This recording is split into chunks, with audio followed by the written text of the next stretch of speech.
Hola, ¿qué tal?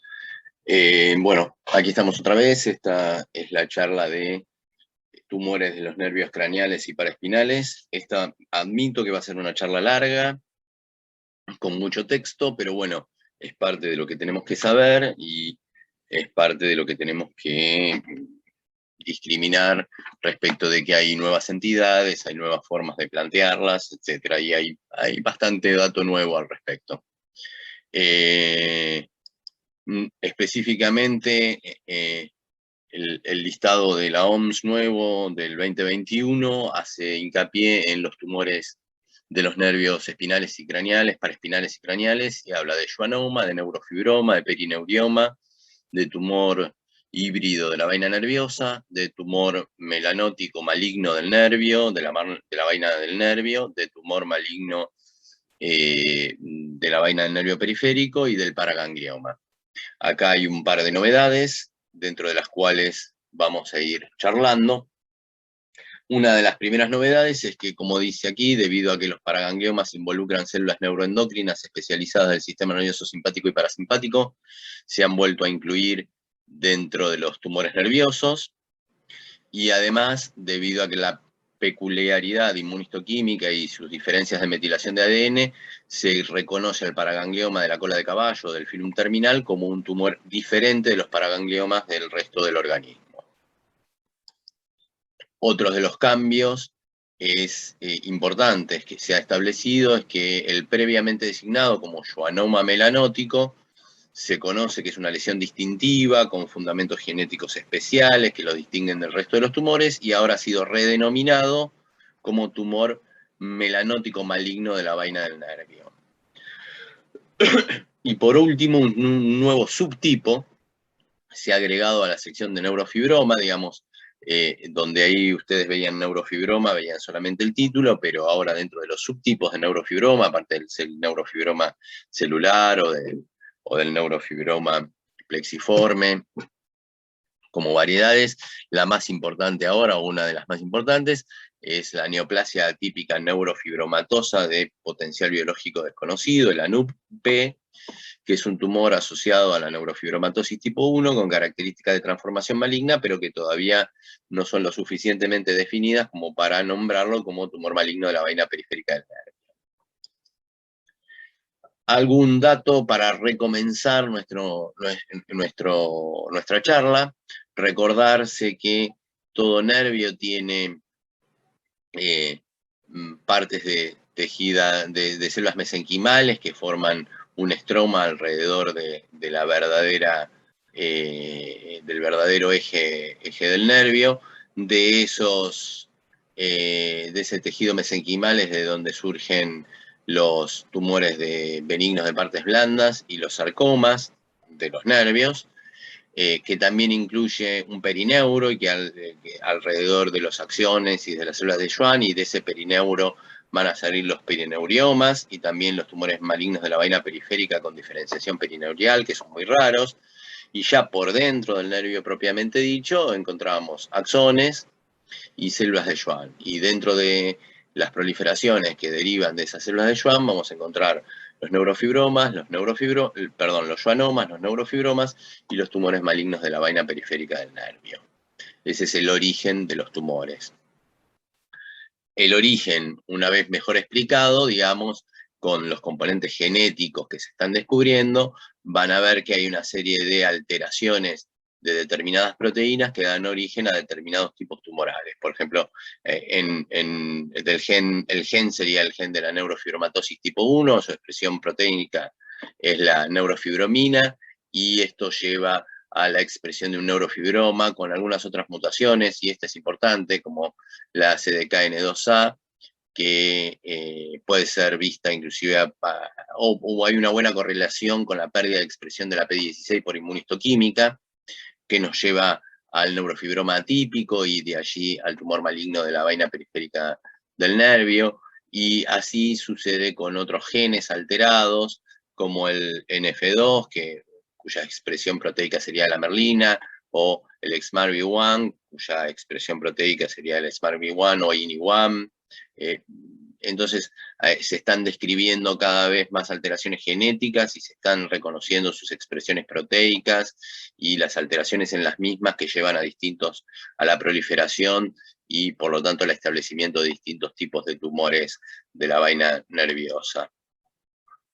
¿Cuáles son los tumores de la vaina nerviosa relevantes a las localizaciones intracraneales y paraespinales, que son las que vamos a discutir en este caso? Porque obviamente tumores de la vaina periférica hay hay un montón, y dentro de ellos hay expresión en partes blandas del resto del organismo de un montón de estos tumores, pero a nosotros nos interesan los que son relevantes a localizaciones intracraneales y paraespinales.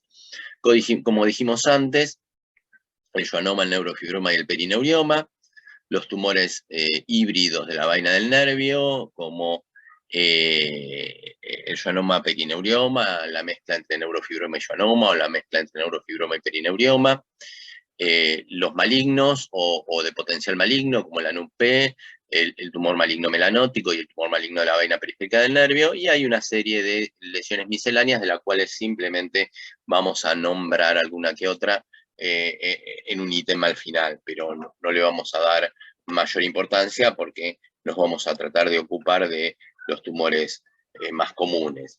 La gran diferencia histórica que siempre nombramos para diferenciar los schwannomas de los neurofibromas, acordarse que los neurofibromas crecen en el espesor del nervio y por lo tanto ensanchan directamente el propio filete nervioso o el propio nervio, mientras que los schwannomas crecen como una excrescencia por fuera del nervio, y por lo tanto lo que sucede es que comprimen la vía nerviosa, digamos. Hay una especie de diferencia importante en lo que se refiere a la resección, en lo que se refiere al diagnóstico por imágenes.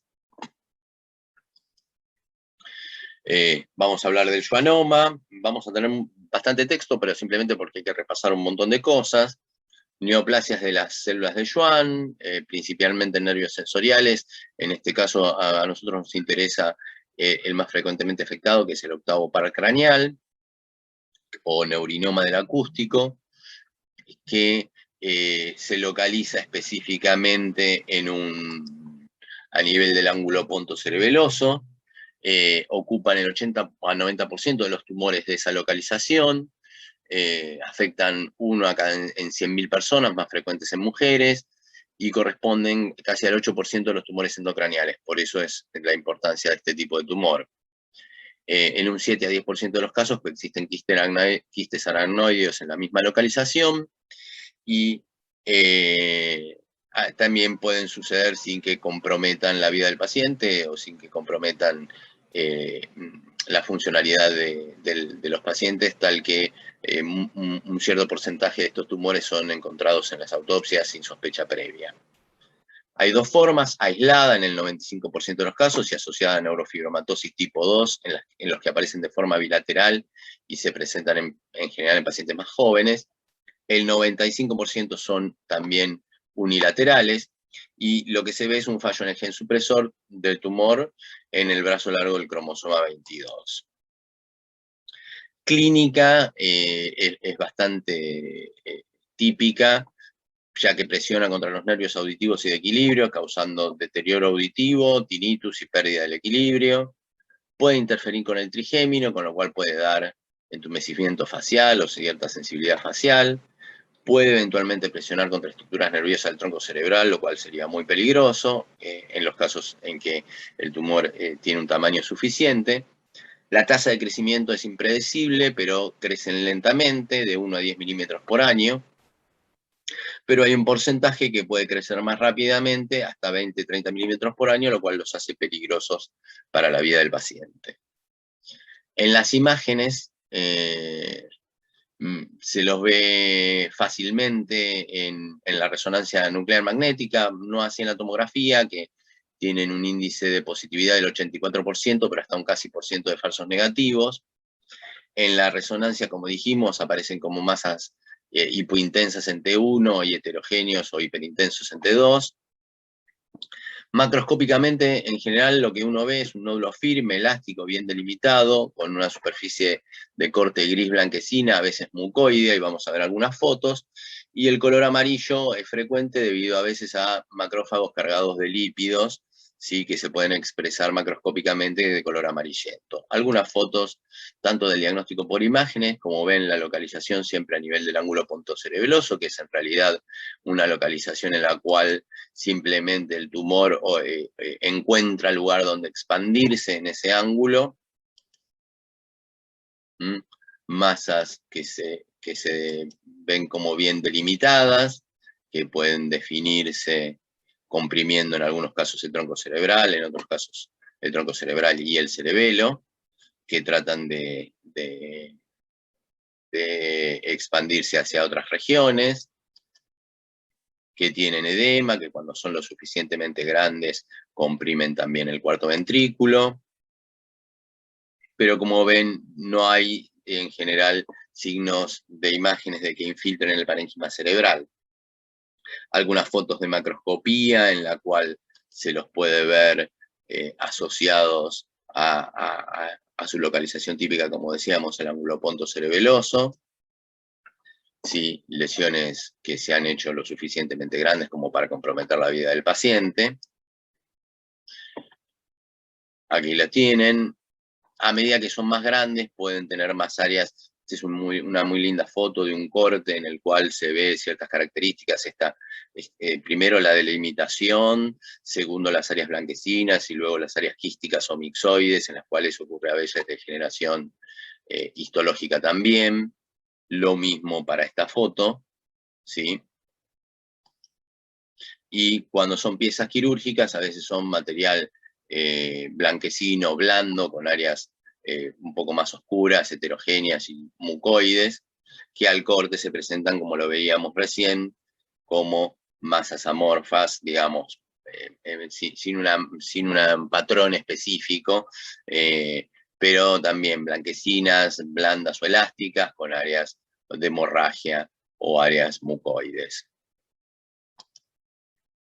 Microscópicamente están constituidos por células bipolares fusadas con fibrillas y según la disposición muestran dos componentes. Esto es importante, un componente celular muy ordenado, tipo Antonia, y un componente mixoide, menos estructurado, con células alrededor de vasos microquísticos, con áreas antomatosas y hemorrágicas, con histiocitos asociados, el área Antony B. A veces los grupos de núcleos dispuestos en empalizada en las zonas de tipo Antonia se disponen en esa empalizada y esas empalizadas se denominan cuerpos de Verocay. En general, los cuerpos de Verocay están ausentes en la mayor parte de los casos de los schwannomas vestibulares. Y la cápsula circundante al tumor está formada por múltiples capas de fibras de colágeno. Eso es lo que uno tiene que ir a buscar histológicamente. Con frecuencia, además, el tejido muestra muchos vasos, algunos trombosados, focos de degeneración mixoide, y esta sustancia mixoide no se tiñe, no es azul al cian positiva. También pueden presentarse núcleos atípicos, grandes e hipercromáticos, sin significación pronóstica. Eso es lo que se denomina un schwannoma anciano, con cambios degenerativos, ¿sí? Con núcleos atípicos y grandes, pero que esto no incide en el grado del tumor. Excepcionalmente, alguno de estos puede cambiar de forma aguda de tamaño por un sangrado intratumoral espontáneo, pero eso tampoco le define malignidad histológica, pero puede provocar algún compromiso neural a nivel sintomático. Y la transformación maligna en schwannomas es muy rara, pero generalmente toma la forma de un tumor maligno de la vaina periférica del nervio, una neoplasia de células redondas o un angiosarcoma. Pero la verdad es que la transformación maligna es excepcional. ¿Qué ve uno en un aplastado? En un aplastado intraquirúrgico lo que ve es un fondo no fibrilar, esto siempre es importante, en el cual se encuentran fascículos de células elongadas que pueden tener o no tener atipía, pero cuando uno las va a buscar a mayor aumento, en general no tienen mitosis ni necrosis, ¿sí? Al menos que estemos en presencia de un tumor maligno, pero por el momento de lo que estamos hablando es del schwannoma benigno. En la histología, como dijimos, dos áreas bien diferenciadas, áreas Antony A, organizada, área Antony B, no organizada, con sectores de vasos hialinizados, con áreas laxas, con poco tejido o con edema, y las áreas bien organizadas, que en algunos casos originan pequeñas empalizadas que dan estas distribuciones que denominamos cuerpos de Verocay. A veces las empalizadas se hacen más evidentes, ¿sí? Y estas empalizadas evidentes nos hacen más fácil el diagnóstico de schwannoma. Fíjense algunas técnicas especiales, simplemente a mayor aumento un tricrómico, como da positivo el colágeno que forma parte de las empalizadas, y a nivel de una tinción de reticulina, como también se organiza en empalizadas si uno le hace una tinción de reticulina a estos sectores. A mayor aumento, simplemente ver que los núcleos que conforman la empalizada son núcleos típicos, elongados, un poco hipercromáticos, pero no se ven mayor atipía y mucho menos mitosis. Las áreas sueltas, Antoni B, son áreas mixoides o áreas de tejido conectivo colágeno que se pueden evaluar con tinciones como el tricrómico, y van a ver que tienen muchos depósitos de colágeno, con hialinización alrededor de las paredes vasculares, y que con la reticulina no muestran ese ordenamiento que mostraban antes las regiones bien organizadas, las regiones antonianas. En la inmunomarcación, y esto es importante, son difusamente positivos para marcadores de células Schwann maduras, como la proteína S100 y el SOX10. También expresan colágeno 4, CD56, laminina y bimentina, que son los marcadores que utilizábamos antes con mayor asiduidad. Ahora vamos a mostrar algunas fotos, pero en general ahora con hacer una proteína S100 y un SOX10 es suficiente. El EMA puede perfilar también células perineurales específicas, pero es negativo en células neoplásicas, o sea, el EMA va a ser positivo en las células perineuriales, por lo tanto en los perineuriomas, pero no necesariamente en los schwannomas. El neurofilamento destaca los axones atrapados. También las células neoplásicas del schwannoma expresan factor de crecimiento endotelial vascular, pero es raro de utilizar. Pero esto es importante porque se utiliza como racional, como causa racional para la utilización de bevacizumab como evento antiangiogénico, para los schwannomas vestibulares progresivos, en pacientes sobre todo con neurofibromatosis tipo 2. Fíjense lo que decíamos antes, tiene expresión de CD56 en los citoplasmas de las células tumorales, expresa claramente la laminina, sobre todo en las áreas de Antoni A bien organizadas, lo mismo que el colágeno tipo 4 y la bimentina, que se expresan en la mayor parte de los tumores. Estos son los marcadores que se utilizaban en algún otro momento. Ahora utilizamos sobre todo S100, que es una proteína que va a expresarse tanto en los citoplasmas como en los núcleos, pero en el schwannoma se ve muy bien la expresión citoplasmática difusa, y el SOX10, que es un marcador neural de expresión predominantemente nuclear. ¿Cuáles variedades de schwannoma vamos a charlar? Bueno, vamos a hablar un poco del schwannoma celular, que es un tipo de schwannoma que se compone casi en su totalidad de cuerpos de áreas Antoni A sin cuerpos de Verocay, por lo tanto va a ser una proliferación celular más densa, sin áreas mixoides, ni laxas, ni vasos hialinizados, lo cual hace que esta variante sea particularmente propensa a confundirse con tumores malignos, o con tumores por lo menos atípicos, o con características por lo menos de características inciertas. Pero las características importantes que ayudan a evitar el error es la presencia de una cápsula peritumoral continua, que no haya invasión del parénquima que lo rodea, un rico infiltrado macrofágico y la expresión difusa de marcadores de célula de Schwann, S100 y SOX10. ¿Por qué? Esto es importante, entonces, no solo como diagnóstico del tumor, del schwannoma en general, el SOX10 y la expresión de S100, sino porque además a medida que el tumor va indiferenciándose, o a medida que vamos encontrando tumores cada vez más de mayor grado de malignidad, se van perdiendo la expresión, sobre todo de la proteína S100, y va siendo cada vez menor y en menor porcentaje del tumor y en menor cantidad de tumores. Entonces, la expresión de proteína S100 y de SOX10 están relacionadas sobre todo con el grado de diferenciación que tenga el tumor, y esto es importante. A diferencia de la mayoría de los tumores de la vaina periférica, malignos, perdón, de la vaina periférica del nervio, los schwannomas celulares sí retienen la trimetilación de H3K27 o H3K27M3, y esto puede ser inmunomarcado y puede ser un factor como para decidir que eso no es un tumor maligno de la vaina periférica del nervio. Puede haber infiltrados linfocitarios y con folículos linfoides inclusive.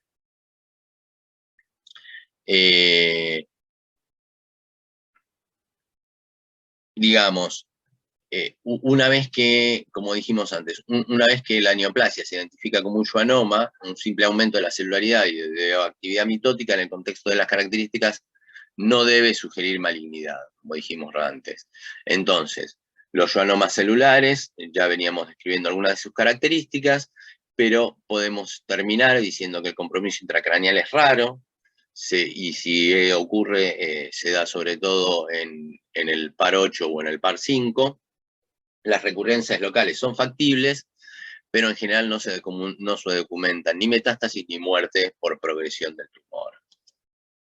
Alguna foto histológica al respecto. Fíjense que son tumores muy densamente celulares, que en algunos lugares pueden intentar conformar algún tipo de empalizada, pero no la terminan de definir bien, y que cuando uno va a mayor aumento, bueno, sí, es cierto, aparecen tumores fusocelulares densos con cierto grado de atipía, que pueden dar origen a un diagnóstico diferencial coherente con algunos tumores fusocelulares malignos. En este caso, además, si sabemos que proviene de un nervio, el diagnóstico diferencial es siempre la noción de neurofibroma o de schwannoma maligno, o más que de schwannoma maligno, el verdadero nombre, que es el tumor maligno de la vaina periférica del nervio. Hay otros tipos de schwannomas, que son los schwannomas plexiformes, que tienen predilección por sitios superficiales, pero que también pueden desarrollarse en nervios periféricos y plexos. La característica distintiva, como su nombre lo indica, es un patrón de crecimiento plexiforme o nodular. Por lo general no presentan cápsulas. Están asociados con recurrencias locales, pero la transformación maligna de vuelta es extremadamente rara. Y la mayoría de estos tumores ocurren esporádicamente, pero hay un subconjunto que se desarrolla en síndromes genéticos, como neurofibromatosis tipo 2 o schwannomatosis. Otras variantes raras de schwannoma incluyen el epiteloide, el tipo neuroblastoma y el reticular, pero la verdad que son variantes excepcionales. Los schwannomas plexiformes, entonces, lo que uno ve histológicamente es la presencia de múltiples como filetes de células de Schwann, ¿sí? Uno al lado del otro, y por lo tanto lo que uno no ve es un solo tumor, una sola proliferación, sino lo que ve es como si fuera un plexo de distintos nervios, y en realidad es un plexo de distintos schwannomas o distintos haces de schwannoma. Son positivos para SOX10, y pueden tener algunas, como dijimos antes, acá lo que estamos mostrando es una variante epitelioide, una variante un poco más rara de la lesión tumoral que denominamos schwannoma. La genética de los schwannomas es importante, y es de lo que más hallazgos estamos escuchando que se describen. Sobre todo cuando son múltiples, lo cual es un criterio para neurofibromatosis tipo 2, schwannomatosis, y a su vez es un sello distintivo de la neurofibromatosis tipo 2, que es la presencia de schwannomas vestibulares bilaterales. Y hay que recordar que estos pacientes sufren otros tipos de tumores, particularmente meningiomas y ependimomas, y por lo tanto pueden tener otros tumores asociados en el mismo sistema nervioso central. La schwannomatosis, por su parte, es una alteración que es esporádica en la mayoría de las instancias, 75-85%, y un 15 o un 25% son casos genéticamente heredados familiares. Estos pacientes desarrollan casi exclusivamente schwannomas, pero en raras ocasiones pueden desarrollar también algún meningioma. La alteración del gen NF2 se encuentra en el cromosoma 22q12.2 y codifica una proteína específica que es la merlina. Las mutaciones de línea germinal en F2 son diagnósticas del síndrome para neurofibromatosis tipo 2. También hay alteraciones de línea germinal responsables en este caso de la schwannomatosis, ¿sí? Una de ellas conocida es la del SMARCB1 o el LZTR1, que ocurren en algunos subconjuntos. Pero hay que destacar que los schwannomas que se desarrollan en el concepto de schwannomatosis asociada a la SMARCB1 son un modelo ilustrativo en la cooperación de pérdida de supresores de tumores en neoplasias humanas, es decir, son son caminos que se suman en pérdida de represores de tumores, de genes represores de tumores, y en eso la secuencia de este tipo de schwannomatosis implica un evento de 4 hits, en el cual hay una inactivación secuencial de ambas copias de SMARCB1 y de NF2, que ocurren en los tumores individuales. Fíjense que se tienen que dar más de una mutación para que se pueda lograr, digamos, expresar en forma de tumor esta alteración.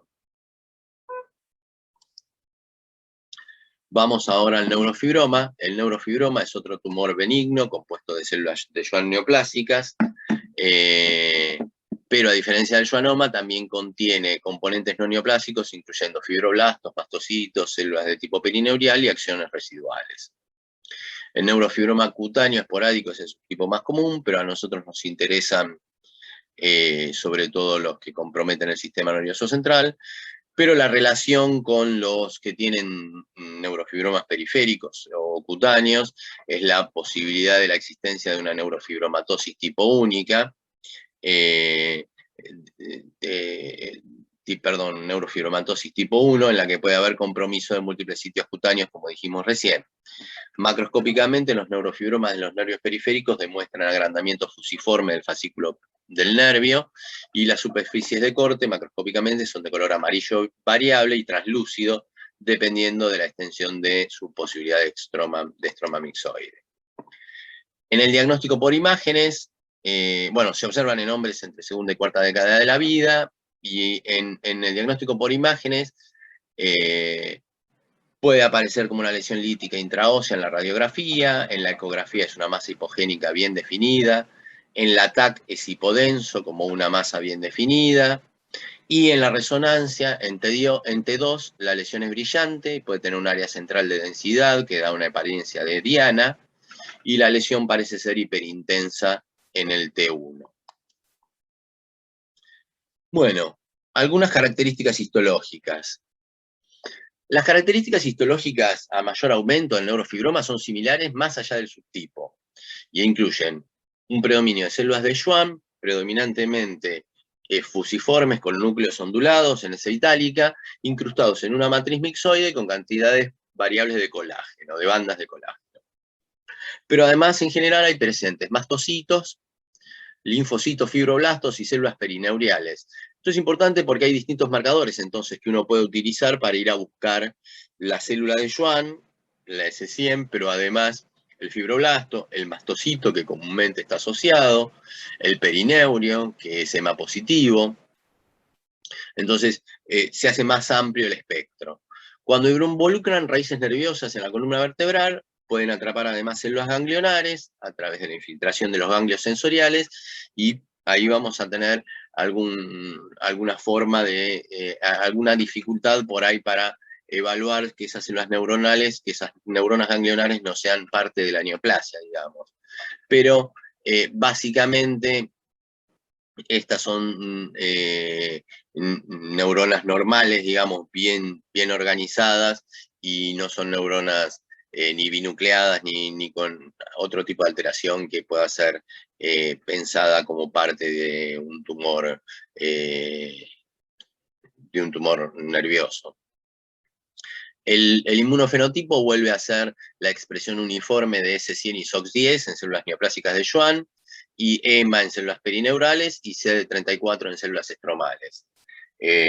Generalmente, si uno le hace proteína de neurofilamento, lo que va a ver es numerosos axones atrapados, muchos más de lo que comúnmente hay en un schwannoma, que generalmente no atrapa axones.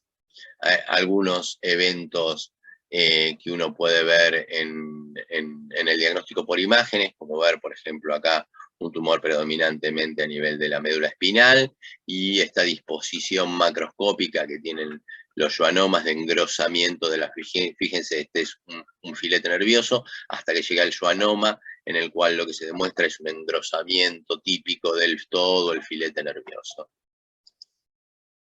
Histológicamente habíamos dicho que está constituido por estas células, que son células de Schwann, ¿sí?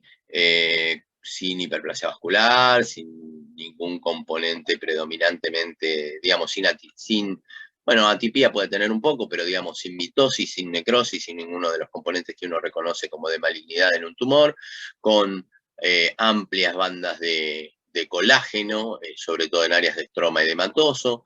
Dijimos que puede tener infiltrados inflamatorios, inclusive están formando algunas veces pseudofolículos linfoides, que tiene muchos mastocitos de fondo, que tiene áreas más colagenizadas, no tanto en fascículos, sino célula a célula, que a mayor aumento están compuestos por esas células con núcleos en S itálica, que los pueden ver tanto en la foto de arriba como en la foto de abajo. No, acuérdense que los neurofibromas no se dividen en áreas Antoni A y Antoni B, que son bastante homogéneos.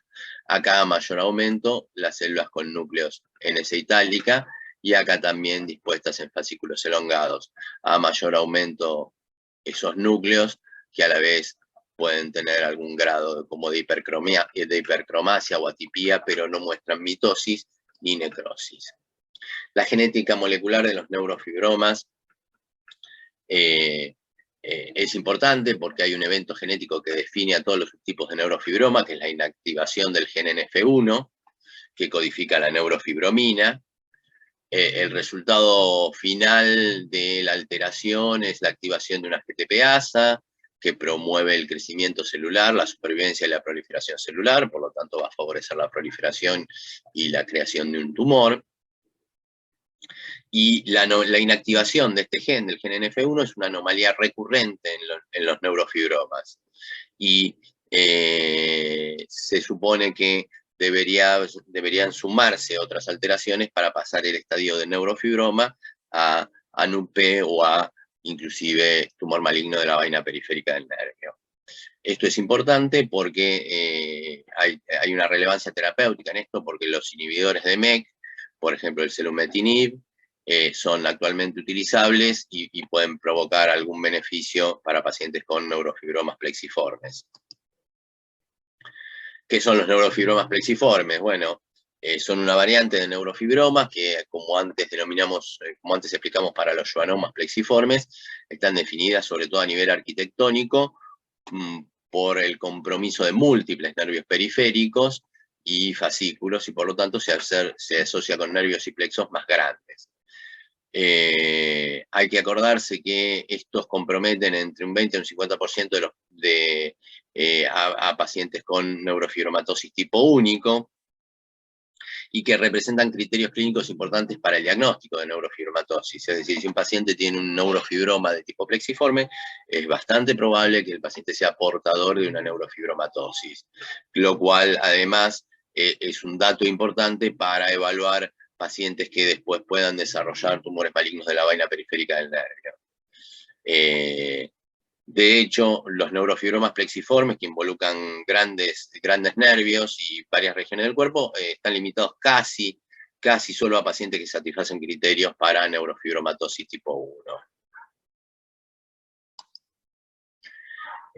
La malignización de estos neurofibromas ocurre en aproximadamente el 5% de los casos, y la característica distintiva es ser multinodular, dando la apariencia de una bolsa de gusanos o hilo de cebollas. Esto se puede ver en las fotos, lo vamos a mostrar alguna que otra foto que tenemos. Y las características histológicas son similares a los de neurofibromas de otros sitios, por lo tanto empiezan a tener mayor incidencia o mayor importancia el diagnóstico por imágenes y la apariencia macroscópica para poder hacer el diagnóstico de neurofibroma plexiforme. Fíjense macroscópicamente lo que hablábamos de bolsa de gusanos, digamos, la presencia de múltiples, acá tenemos, esto es parte del tubo digestivo, ¿sí? Y lo que tenemos aquí es un tumor constituido por múltiples fascículos nerviosos que forman una verdadera masa con elongaciones, la verdad es que como en forma de gusanos, y que histológicamente se revelan por la presencia de múltiples neurofibromas o fascículos neurofibromatosos. Después tenemos el neurofibroma difuso, que suelen formar lesiones en forma de placa en piel y en tejido celular subcutáneo.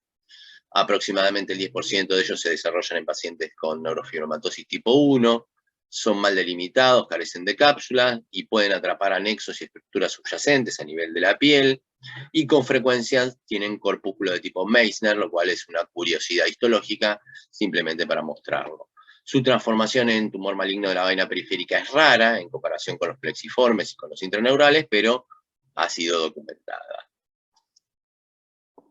Después hay algo que se denomina neurofibroma masivo de tejidos blandos, que es una rara variante de neurofibroma que se da exclusivamente en pacientes con neurofibromatosis tipo 1. Son notables por el tamaño, pueden abarcar inclusive hasta toda una extremidad, tienen una progresión lenta, a menudo comienzan en la niñez, surgen en el tejido subcutáneo y pueden ser cubiertos por piel hiperpigmentada, y histológicamente lo que presentan es un neurofibroma que infiltra ampliamente las partes blandas, no tiene bordes bien delimitados, incluyendo el músculo esquelético y presentando corpúsculos tipo Meissner y áreas densamente celulares. Aquí lo ven presentando corpúsculos de tipo Meissner, acá superficialmente, y donde marca la flecha es donde se ve no una diferenciación glandular, sino anexos cutáneos que el tumor está infiltrando, más que infiltrando, está dejando adentro del área del tumor mismo. Acá se ve algunas células ganglionares que no conforman parte del tumor, sino que también están siendo como invadidas por el tumor. Y acá se ve que algunas veces tienen regiones un poco menos diferenciadas, más parecidas a células redondas, pequeñas y azules, y áreas menos diferenciadas. Finalmente, vamos a charlar acerca del perineurioma. Finalmente no, nos quedan algunos tumores. Se considera actualmente una neoplasia benigna con diferenciación perineurial, y lo importante es que puede ser intraneural o de tejidos blandos. Aunque históricamente la variedad intraneural se interpretaba como un proceso hipertrófico reactivo, la presencia de alteraciones genéticas apoya que sea un origen neoplásico tanto para el intraneural como para el de tejidos blandos. La mayor parte de los intraneurales tiene alteraciones TRAF7 a nivel de la genética molecular, y una minoría tiene alteraciones del cromosoma 22 en el gen NF2. Son una expansión solitaria y localizada. Estos tumores permanecen estables durante el tiempo o progresan muy lentamente, por eso hablamos de un tumor benigno. Histológicamente se caracterizan por una proliferación compleja de células perineurales que desde el perineuro se extienden hacia el endoneuro, rodean las fibras nerviosas y los capilares endoneurales, entonces producen las características capas de cebolla o catáfilas de cebolla, que se aprecian mejor en secciones transversales. Esto se puede ver muy bien histológicamente. El perineurioma de partes blandas en general carece de un nervio asociado, está bien circunscripto y puede tener cápsula. Está compuesto por células superpuestas y con procesos celulares alargados dispuestos en fascículos o verticilos, lo cual sería su patrón típico. La presencia de células pleomórficas o infiltración no parecen tener importancia pronóstica, parece ser que más allá de estas características sigue siendo siempre un tumor benigno. Hay un subconjunto de casos con abundante cambio mixoide, creando un patrón microquístico reticular, el que se denomina perineurioma reticular, y hay una variante esclerosante, que es una variante que se ve con mayor frecuencia en manos de hombres jóvenes, y se caracteriza histológicamente por una marcada deposición de colágeno y una morfología epitelioide. El diagnóstico diferencial de los perineuriomas lo podemos demarcar sobre todo a partir de su patrón de inmunoexpresión. La molécula que más expresa es el antígeno epitelial de membrana, el EMA, que es el más utilizado, que tiñe la mayoría de los perineuromas, típicamente en forma de membranosa. Otros marcadores son la claudina 1 y el GLUT1. Ninguno de estos marcadores es completamente específico, pero si uno hace el panel correspondiente y con la imagen histológica, la localización, el tipo de patrón arquitectural, sobre todo, más la expresión de EMA, claudina 1 y GLUT1, hacen bastante, uno puede realizar con bastante confianza el diagnóstico de perineurioma. El diagnóstico diferencial del perineurioma intraneural incluye sobre todo a las proliferaciones reactivas localizadas en células de Schwann, y el diagnóstico diferencial del perineurioma de tejidos blandos incluye una variedad de tumores de tejidos blandos con morfologías fibrosas y epitelioides.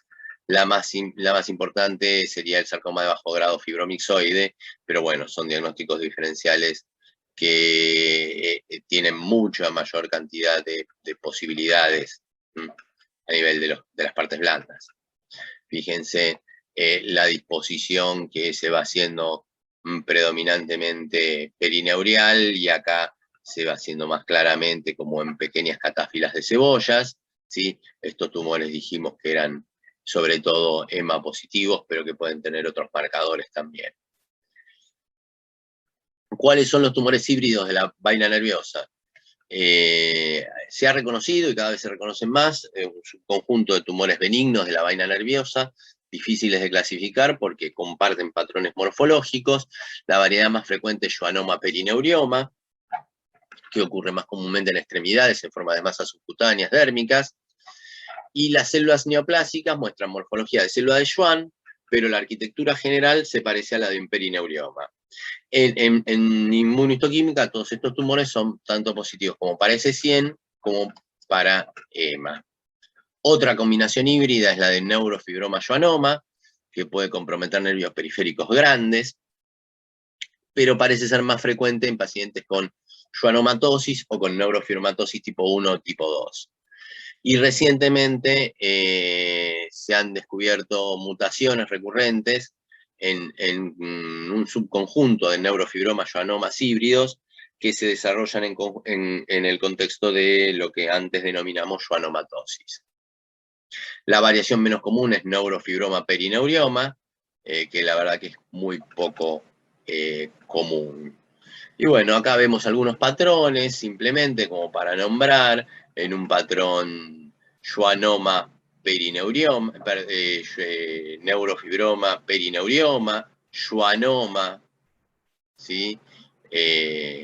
Perineurioma, algunas expresiones diferentes histológicas, pero como ven es importante hacerle el panel de inmunomarcación, en el cual vamos a ver que la proteína S100 es positiva en los componentes predominantemente schwannico, o en este caso parece ser más neurofibromatoso, mientras que el EMA es positivo en las expresiones de tipo, sobre todo, tipo perineurioma.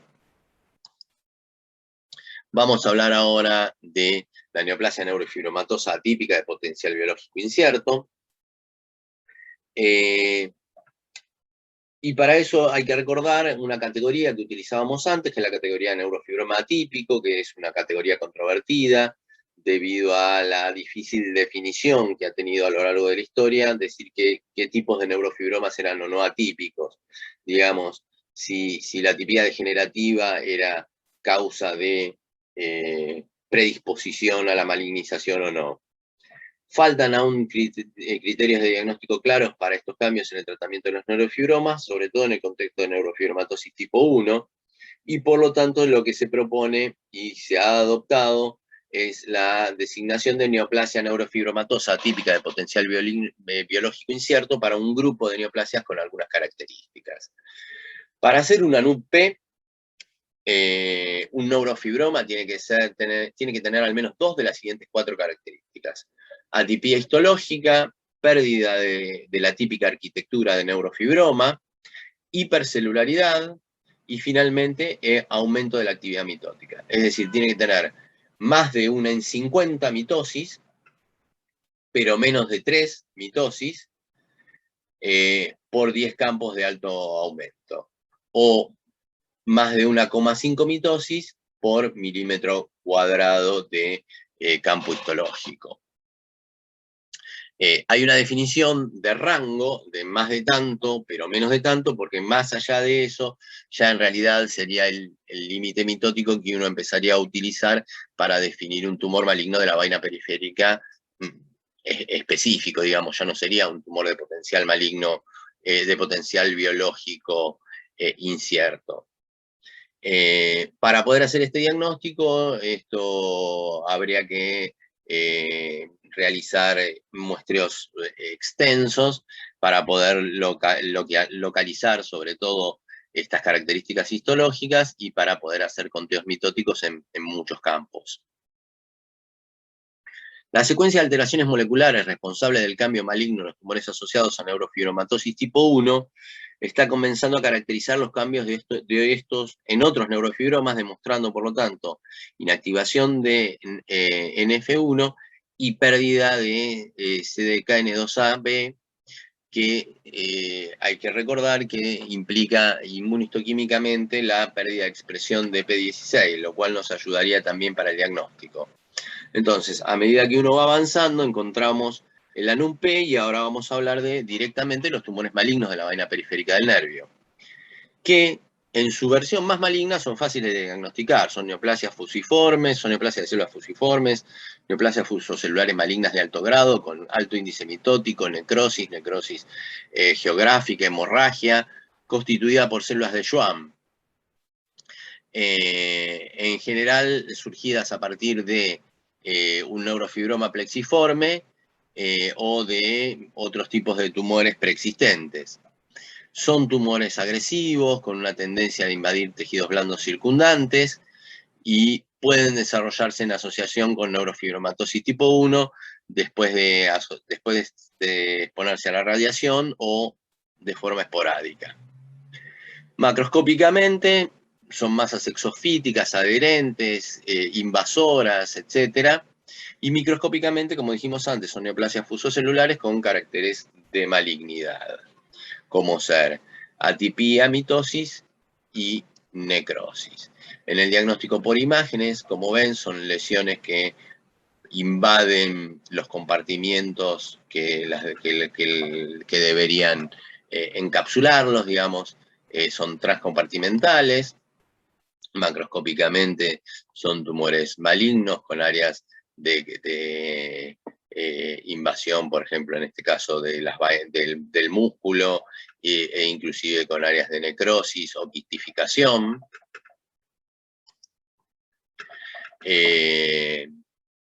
Pero a la vez hay un conjunto dentro de estos tumores que son los más difíciles para establecer como diagnóstico diferencial de otro tipo de tumores, que son los que se consideran tumores malignos de la vaina periférica de bajo grado. De acuerdo a las publicaciones, están entre un 15 y un 20% de los tumores, y la inmunomarcación, en este caso, muestra expresión variable de S100 y SOX10, que se va reduciendo comparativamente de acuerdo a la expresión en los schwannomas, y a veces en los tumores más malignos se negativiza totalmente. Los tumores malignos de la vaina periférica del nervio, ya lo habíamos dicho antes, también se caracterizan también por una pérdida de expresión de la neurofibromina y del H3K27 metilado, trimetilado, y que puede evaluarse por medio de expresión inmunistoquímica. El diagnóstico de tumor maligno de la vena periférica de bajo grado generalmente se realiza en el contexto de neurofibromas asociados a neurofibromatosis tipo 1, con áreas de transición de ANUP, o sea, de potencial maligno incierto, a tumor maligno de la vena periférica de bajo grado. Aunque es difícil de definir, los criterios propuestos incluyen la presencia de cambios típicos de ANUP, pero además mayores incrementos en la actividad mitótica, esto lo habíamos dicho cuando definimos que era una ANUP, o sea, 1,5 a 4,5 mitosis por milímetro cuadrado, o de 3 a 9 mitosis por 10 campos de gran aumento, sin necrosis. Estos serían definiciones de tumor maligno de la vaina periférica del nervio de bajo grado. Fíjense, las lesiones de alto grado son verdaderos tumores fusocelulares fasciculados, ¿sí? Con fascículos que a veces son perpendiculares entre sí o con zonas de alta densidad celular, con algunos vasos irregulares o inclusive con algunos de ellos ramificados, que a mayor aumento demuestran lo que decíamos antes, gran hiperdensidad con abundante índice mitóticos, con áreas de necrosis, inclusive a veces de necrosis en empalizada, como harían los tumores gliales de alto grado, ¿sí? O con áreas de mayor densidad de atipía y formación inclusive de cierta densidad celular alrededor de los vasos. Recién veníamos charlando acerca de tumores malignos de la vaina periférica de bajo grado, y también vamos a charlar algunos datos acerca de los alto grado. Tienen una mayor actividad mitótica y la necrosis es muy frecuente, eso ya lo veníamos diciendo. Se desarrollan en asociación con nervios más grandes y neurofibromas plexiformes, y este es un dato muy importante, pueden desarrollarse rara vez en asociación con nervios craneales y en el compartimiento intracraneal. En una serie de 17 casos de MPNST intracraneales, los nervios que fueron más comúnmente comprometidos fueron los nervios vestibulares, y los tumores eran efectivamente tumores malignos de la vaina periférica del nervio de alto grado. Recordar también que el espectro morfológico es notablemente variable y que pueden haber diferenciaciones heterólogas que incluyan cartílago, hueso, músculo liso, músculo esquelético, diferenciación glandular, y también dentro de las variantes morfológicas, no como diferenciación heteróloga, sino como variación morfológica, se encuentran el tumor maligno de la vaina periférica epiteloide, el perineural, es decir, es un tumor con amplia diferenciación morfológica. Aquí vemos áreas como rhabdoides, áreas de diferenciación heteróloga tipo angiosarcoma, tumores malignos con una apariencia verdaderamente epiteloide, pero que siguen marcando, dan la inmunomarcación positiva para los marcadores de tumores malignos de la vaina periférica, algunos con diferenciación histológica, inclusive hasta de tipo adiposa o adiposo-like, y la que nombramos antes, una diferenciación glandular que es muy poco común, pero que está bien descripta. Los eventos moleculares son importantes, ya que en la línea germinal del tumor maligno de la vaina periférica, la inactivación del NF1 es considerado un evento iniciador importante, que es seguido por otros hits de alteraciones moleculares. Digamos, el tumor maligno de la vaina periférica necesita no solo de una alteración, sino de que se vayan sumando alteraciones genéticas para su desarrollo. En ese punto son importantes la inactivación de CDKN2A, así como la alteración y la pérdida del H3K27. Algunas alteraciones se verán por la pérdida de expresión, por ejemplo, de la proteína P16, y algunos se verán por la pérdida de expresión, digamos, esta foto que tomamos de un artículo. Simplemente es interesante mostrar que esta secuencia de pérdida de la expresión de S100, de pérdida de expresión del SOX10 y de alteraciones con la proteína H3K27 trimetilada. Vamos a hablar específicamente ahora del tumor maligno melanótico de la vaina nerviosa, que están compuestos por células de Schwann neoplásicas con diferenciación melanocítica, y que se presentan como lesiones solitarias de las raíces de los nervios espinales y los ganglios autónomos, y en un subconjunto de los casos están asociados con el complejo de Carney. Son tumores con necrosis central, hemorragia, digamos, son tumores malignos, y está compuesto histológicamente por células neoplásicas epiteloides y fusiformes, dispuestas en patrones fasciculares, y cada célula contiene melanosomas, y por lo tanto tiene extensas regiones pigmentadas el tumor. Hay algunos datos sobre el síndrome de Carney, pero se los dejo como dato simplemente. Hay que acordarse que son positivos para marcadores de células de Schwann y melanocíticos, incluyendo S100, SOX10, pero también melana y HMB45, y que el colágeno 4 tiende a delimitar lóbulos tumorales.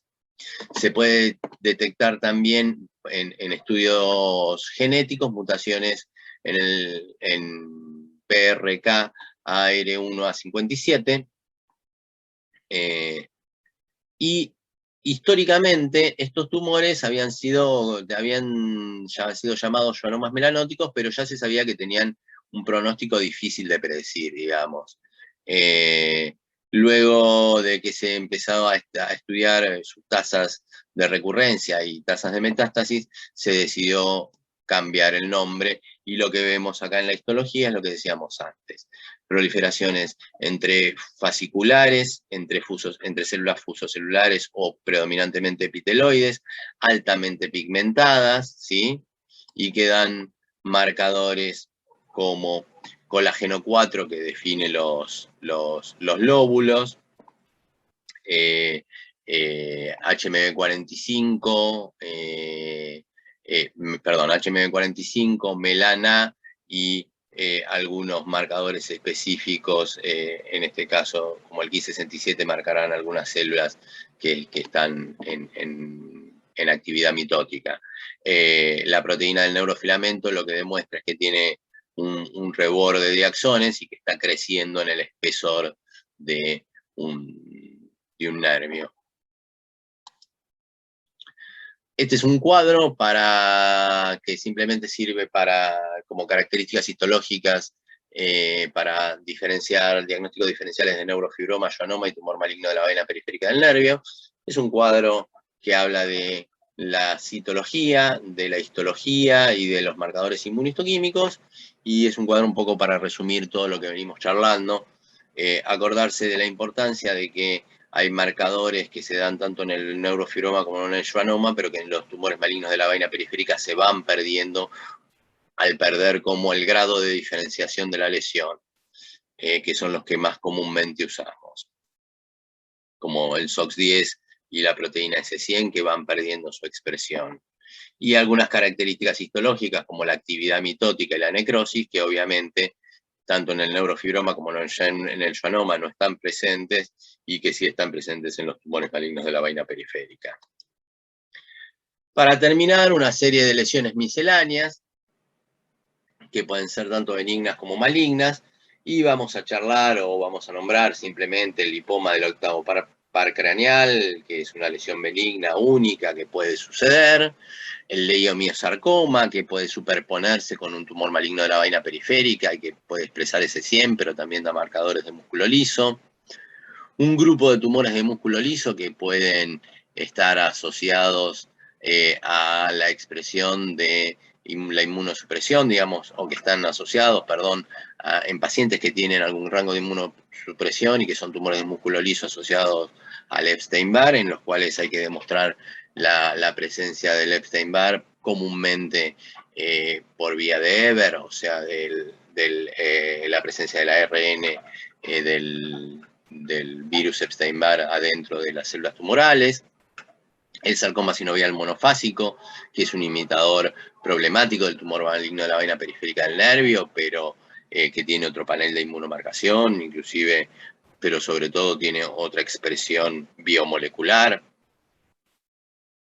el melanoma, particularmente su variante desmoplásica, que hay que distinguir de los tumores de la vaina nerviosa; y el linfoma difuso de células grandes B, que puede presentarse con infiltración de grandes raíces nerviosas. Algunas fotos de eso que nombramos, algunos tumores que son rhabdoides, algunos tumores fusocelulares que pueden ser musculares y que pueden parecerse mucho, digamos, esto pueden ser, cuando hablamos de rhabdoides, hablamos de células que tienen alguna capacidad de diferenciación raptomiblástica, o inclusive tumores con diferenciación adiposa, también algunos tumores fusocelulares que pueden ser células musculares, pero que lo veremos en la inmunomarcación. Esto es un EVER para demostrar la positividad para el encode de RNA del Epstein-Barr, del virus Epstein-Barr, en tumores de músculo liso. La presencia o no de linfocitos que pueden infiltrar inclusive los fascículos nerviosos, que se pueden demostrar con una inmunomarcación contra CD20. Es decir, estos son algunas fotos de esa serie de tumores o de lesiones misceláneas que se pueden dar adentro de los nervios craneales y paraespinales, pero que son, la verdad, de muy rara ocurrencia. Para terminar, una referencia a un trabajo de Markku Miettinen sobre la evaluación histopatológica de tumores neurofibromatosos atípicos y su transformación dentro de tumores malignos en el contexto de la neurofibromatosis tipo 1. Y él en este trabajo presenta que 8 a 15 de los pacientes con neurofibromatosis tipo 1 evoluciona a tener un tumor maligno de la vena periférica durante su vida, que la predicción de la transformación típicamente de un neurofibroma plexiforme es histológica y clínicamente desafiante, que hay algunos datos que podemos ayudarnos, con los cuales nos podemos ayudar, que es la atipia nuclear, la pérdida de la arquitectura, la alta celularidad o la actividad mitótica, que son los que habíamos nombrado para definir lo que es una NUC-P, que la mayoría de los tumores malignos de la vena periférica que suceden en el contexto de la neurofibromatosis sobre neurofibromas son sarcomas de alto grado y que no son difíciles de diagnosticar, pero que los tumores que no son necróticos y con pocas mitosis deberían ser reconocidas como variantes de bajo grado, que la pérdida de la expresión de P16 en CDKN2A y un marcado conteo de Ki67 y la positividad para P53 nuclear extensa son características de tumores malignos de la vaina periférica que hasta cierto punto ya pueden ocurrir dentro de una NUC-P, y que la pérdida completa de la expresión de lisina 27 de la histona 3 trimetilada, el H3K27M3, es potencialmente más confiable, siendo inmunohistoquímicamente detectable en aproximadamente la mitad de los MPNST. ¿Sí? Así que tenemos una serie de marcadores interesantes, aparte de las características histológicas, presencia de necrosis o presencia de mitosis, elevado índice mitótico, pero también aún en tumores de bajo grado, que estamos en duda, la expresión de P53, el alto índice de ligadura para Ki67, la pérdida de expresión de P16 y la pérdida de la expresión del H3K27M3 parece ser un campo importante en el cual basarnos para hacer el diagnóstico. Y vamos a ver algunos ejemplos simplemente de este trabajo para mostrar 2 o 3 ejemplos diferentes y ir terminando. Esto es un neurofibroma con atipia nuclear degenerativa, es decir, en un tumor que tiene fascículos de colágeno, tiene núcleos en S itálica y tiene no solo células de Schwann, sino que tiene linfocitos, mastocitos, pero que tenga además núcleos con atipia, ¿sí? No necesariamente hay que hacer el diagnóstico de malignidad. Hay que acordarse que existen neurofibromas también ancianos, así como existían los schwannomas ancianos. También existen los neurofibromas celulares, los neurofibromas más densos, pero lo importante va a ser, fíjense, cómo no pierde la expresión de C100, digamos, la expresión de C100 se mantiene constante, sigue expresando el CD34 en los sectores estromales que corresponden a todo buen neurofibroma, y el Ki67 sigue teniendo un índice de ligadura bajo. Estos van a ser neurofibromas celulares. Ya esto es un ANUP-P, es decir, un tumor que no solo tiene a veces cambios de atipia, sino que necesariamente debe empezar a mostrar algún tipo de mitosis o pierde el patrón típico arquitectural, o va sumando características morfológicas que lo disponen en esta noción de tumor de la vaina periférica del nervio de potencial maligno incierto. En la NUP dijimos, otras de las características es, va perdiendo expresión el CD34, por lo menos en el estroma, fíjense que se mantiene solamente, sobre todo en los vasos, va perdiendo expresión la proteína S100, va aumentando el índice de positividad para Ki67, se hace difuso el índice de positividad nuclear para P53, y ya cuando se convierte en un tumor maligno de la vaina periférica del nervio, bueno, se da lo que habíamos dado, lo que habíamos dicho antes. Hay áreas de necrosis, inclusive de necrosis en empalizada, el índice mitótico es más evidente, los patrones de malignidad celular se hacen más claros, no son solo algunas células atípicas, sino son grandes grupos de células atípicas. Se va perdiendo cada vez más la expresión de S100 y de SOX10, se va perdiendo la expresión de P16, así como la expresión de H3K27M3 en las células tumorales. Acuérdense que puede haber células que mantengan la expresión de P16 o de H3K27M porque son células que no corresponden a las células del tumor, sino que son por ahí células endoteliales vasculares, linfocitos, etcétera, que son las que mantienen la expresión de estos marcadores y a su vez sirven de control interno. Esta es la expresión, este es un cuadro de la nomenclatura propuesta por ese trabajo de Miettinen, se los dejo para que lo lean. Y para terminar definitivamente en serio con esta charla, vamos a hablar un poco de los paragangliomas, que son tumores neuroendocrinos del sistema paraganglionar extraadrenal, que tienen su origen en células neuroendocrinas de la cresta neural.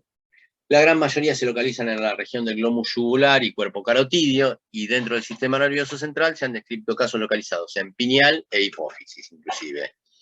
El ángulo pontocerebeloso, pero nosotros hacemos referencia, en este caso específicamente, al de la cauda equina y filum terminal, que en los últimos tiempos se ha diagnosticado o se ha descrito como con características propias, específicas, diferentes respecto de las que ocurren en el resto del organismo y del sistema nervioso central también. El diagnóstico preoperatorio es difícil,